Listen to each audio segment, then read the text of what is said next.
Want to speak real Italian from your first lesson? Sign up for your free lifetime account at ItalianPod101.com. Hello everyone, welcome back to ItalianPod101.com. My name is Daisy. Mi chiamo Daisy. Mi chiamo Daisy.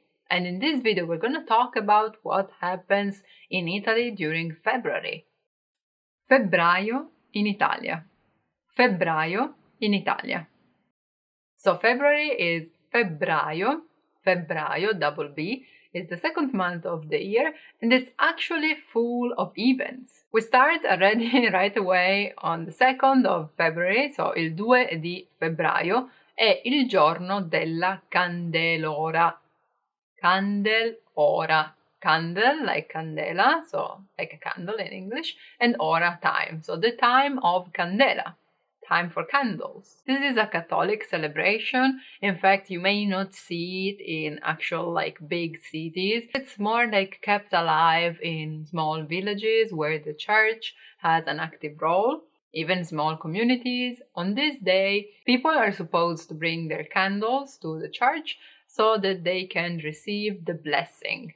Then we have some events which date is not always the same. I'm talking about Carnival, of course, but before that, we have Sanremo. Sanremo. Sanremo is a city in Italy, in Liguria, actually, so on the sea, and it's famous for its music festival. Actually, not even music, but song festival. In fact, it's called il Festival della Canzone. Il Festival della Canzone. It is celebrated on the first week of February, but on the first full week, because it lasts from Tuesday till Saturday. So it's 5 days, actually nights, for the people that watch it, but for the people that are present there, it's 5 days of contest. And it has been a thing since 1951, so pretty old right now, because it was meant to live up the sea part of Italy when it was not the season, right? Not high season. In fact, it's in February. But then it became so important that people that go to Sanremo and win have the right, not the obligation, but the right to then represent Italy at the Eurovision Song Contest.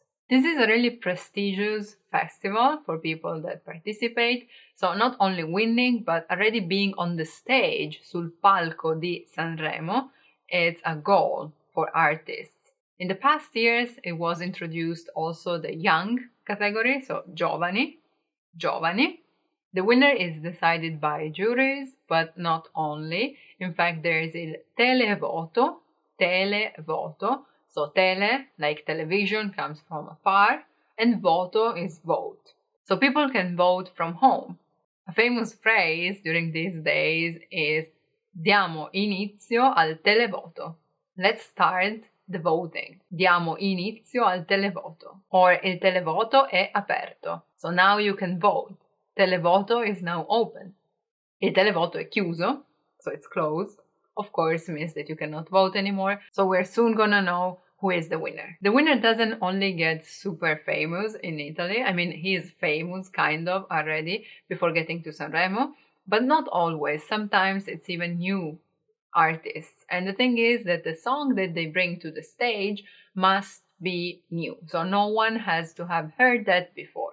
When they win, they're also awarded a little statue, una statuetta d'oro, a golden statue, which is, we can say, like the Oscar of musicians here. It's a big event in Italy, not only for musicians, but also for Italian public in general, because they can vote and they can decide basically who's gonna be on every radio for the next year.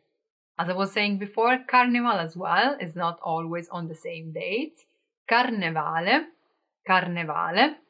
It depends on when Easter arrives, right? So it could be at the end of January, during February, or even in March some years. But most of the times it is in February and around the first 2 weeks. So it's a holiday. People don't go to school, although you go to work. So it's just a holiday for kids. And there's Martedì Grasso. So Fat Tuesday, literally.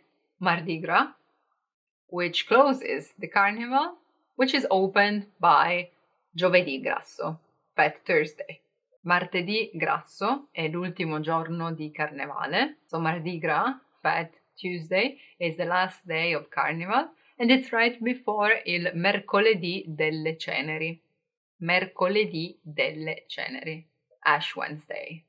Anyway, regardless of when it actually happens, we still have like a long period of celebration. It's about like 2 weeks, I'd say, because you can find costumes and masks, costumi e maschere, all over the place. Not only for kids, but for adults as well. There are some famous carnivals spread around Italy, one of which is, of course, all of you know it, it's il Carnevale di Venezia, so Venice Carnival, il Carnevale di Venezia, where you know it's all about luxury and gold and all the Renaissance costumes.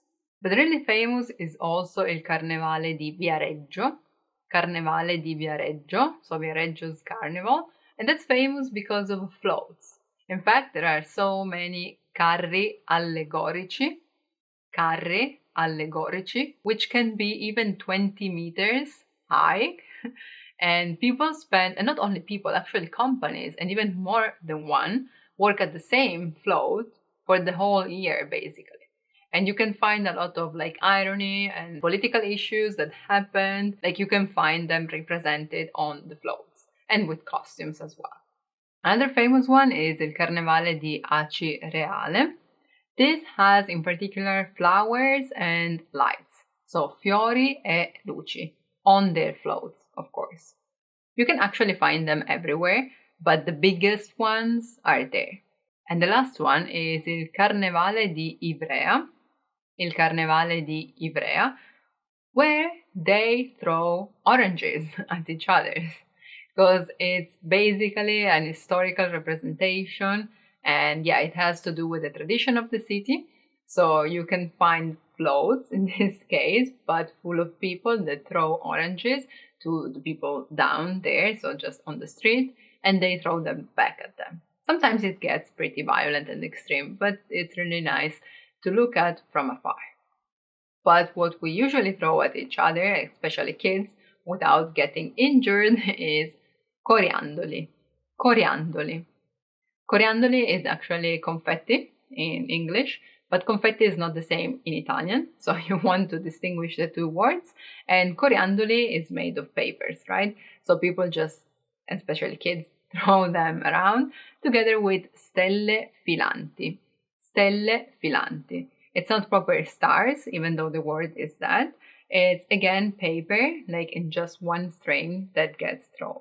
We're in the middle of February now, and we can find San Valentino on the 14th of February, which is like all over the world, which is basically all over the world. San Valentino, la festa degli innamorati, so Lovers' Day. It's not a proper holiday, of course. It's not like you get the day off, but people celebrate it. In the past, it was more like, the man supposed to gift something to the woman, but today it's not like that. Couples gift each other things, and not only actually, they do activities together. In fact, you can see here and there special menus, menu speciale di San Valentino, which has then everything pink or heart shaped, or anyway, you can also find due per uno. Especially at museums, for example, there is this promotion often, not always, but it may be a thing. Something else common is wine tasting, so degustazioni, or in general, something that you can do like together with your partner, like going to the spa, or maybe just getaway weekend. Anyway, things get pretty expensive during this time. And the very next day, so the 15th of February, is San Faustino. San Faustino, and that's when singles celebrate.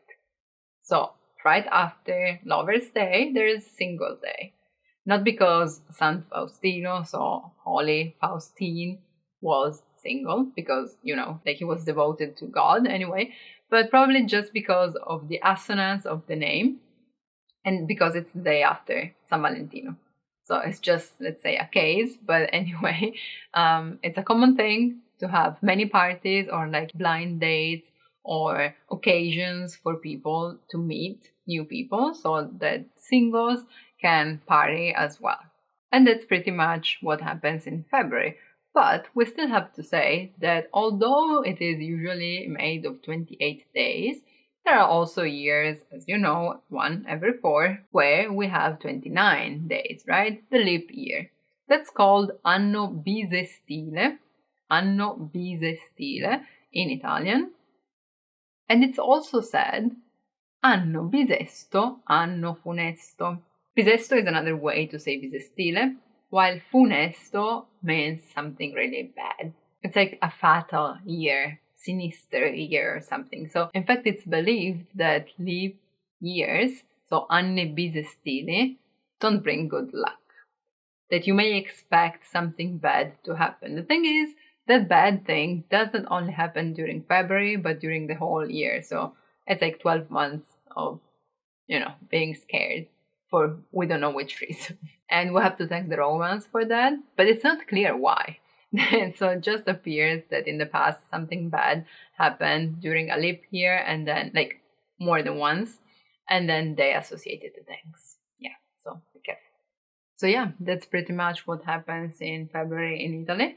But let me know in the comments if you also have the anno bisesto, anno funesto thing, or if on the contrary, maybe it's a lucky year. That could also be. So let me know. And remember that if you want to learn Italian in the fastest, easiest, and most fun way possible, you just have to go to italianpod101.com and sign up for your free lifetime account.